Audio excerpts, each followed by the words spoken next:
Thanks for checking out episode 2 of the restoration of this USA Jackson SLATQH.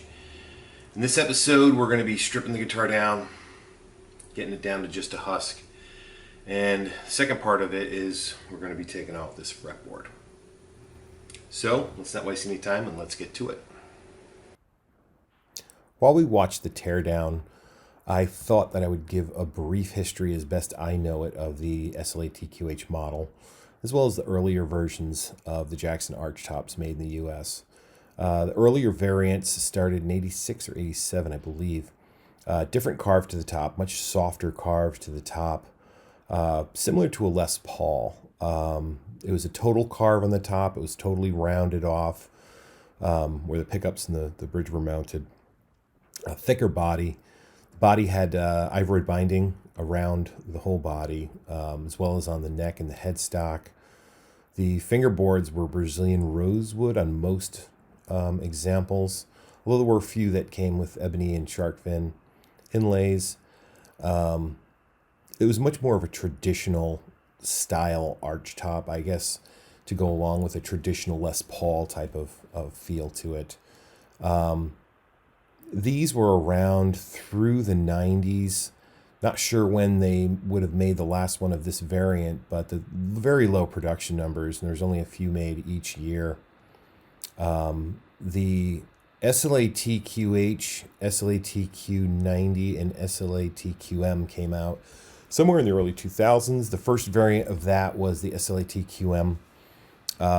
Pretty similar to the SLATQH, although it had piranha inlays instead of shark tooth. Had mini hums, which is what the M designates in the SLATQM. Those were Seymour Duncan pickups. Had a abalone inlaid Jackson logo on the headstock. And then 2003 through 2005, they were making the SLATQH, which is the most common model, but still very limited production numbers, probably between 50 and 100 a year. They added the shark tooth inlays back instead of the piranhas, put a mother of pearl Jackson logo to match those inlays a little bit better, and obviously they put the humbuckers in there. Most cases they had, I believe it was a custom 5 in the bridge and a jazz in the neck. Although this guitar that we're working on here had a 59 in the bridge, and it's an earlier version, so I believe it may be original. This version that I'm working on here has a unfinished neck. It's an oiled neck, actually. All the SLATQMs, I believe, had oiled necks.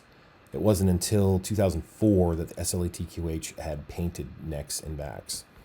During the run of SLATQHs, they also did a run of SLAT90s, or SLATQ90s. I'm not sure which the proper designation is. They had P90 pickups in them. Basically the same specs as an SLATQM, same route for the pickup because P90s are the same size as the mini hums, but they had P90s in them.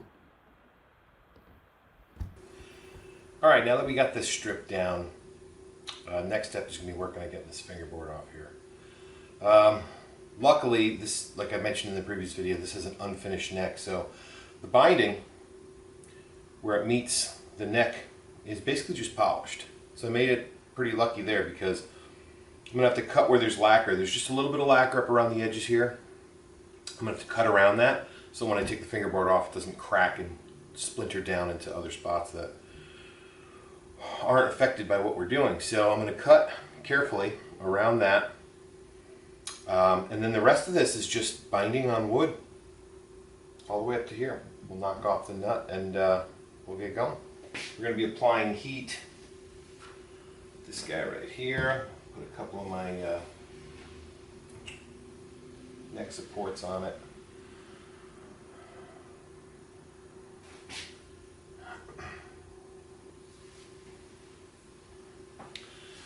Using some spatulas to separate the fingerboard. I've got portable iron here that when I'm working I usually take these and I'll heat them up against the iron. Keep everything good and warm as I go through and slowly take off this board. Every guitar is different, every board. I mean, you know materials, you know woods, you know what kind of glues possibly, but Sometimes they come off easy, sometimes they're a struggle. Let's get some heat going down here too.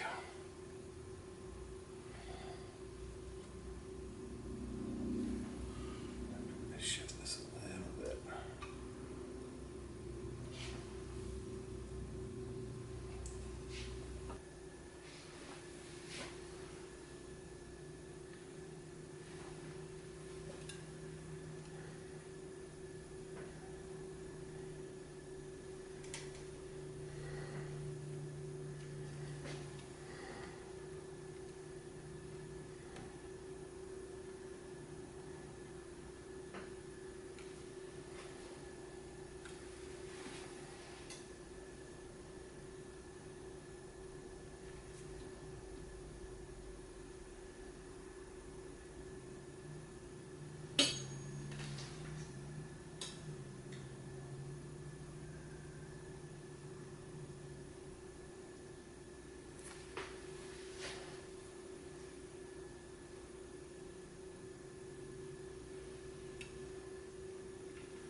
Careful not to catch the channel.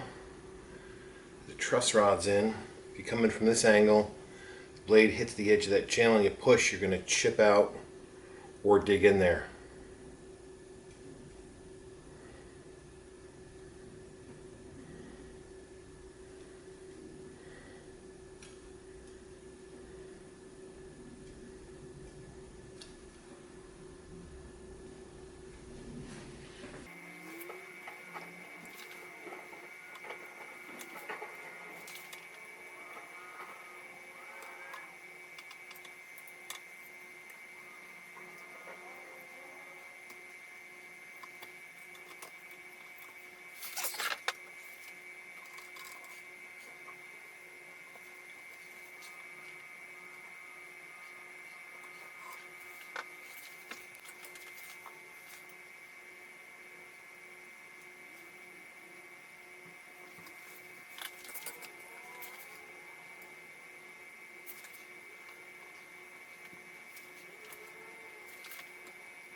There we are. Okay, guitar's disassembled, fretboard's off. I'd call it a success. A few little nicks and bruises along the way, but all in all, I think it went very well. So we got a couple of chips and dings we got to fix. One right there behind the nut. You can see this channeling right here, where the router bit, when they routed for the binding, they put the fretboard on the neck before they route the edges for the binding. Makes for really clean lines. You can see the mahogany ends and the maple starts. Got another little chip right down over here. Nothing too bad. It's a little crack there. So, that'll just about do it for episode 2. Look out for episode 3. We're going to be treating this fretboard. We're going to true it up, clean all the old glue off of there. Be sending out the fingerboard, which we have over here. Brand new piece of old stock African ebony, mother of pearl shark tooth inlays. Be sending that off to my friend Tom Dahlia at Freddie Mercury for his CNC services. So we'll get this thing down to thickness. He's going to cut for the inlays. We're going to install them. We're going to machine in the compound radius, cut the fret slots, get it back. We can get it put back together. Thanks for watching. Don't forget to like, tag, share, and follow. And please hit the subscribe button. Like I said, it helps me out. Also helps you out know when I've got my next episode coming out. So thanks, and we'll see you next time. Bye.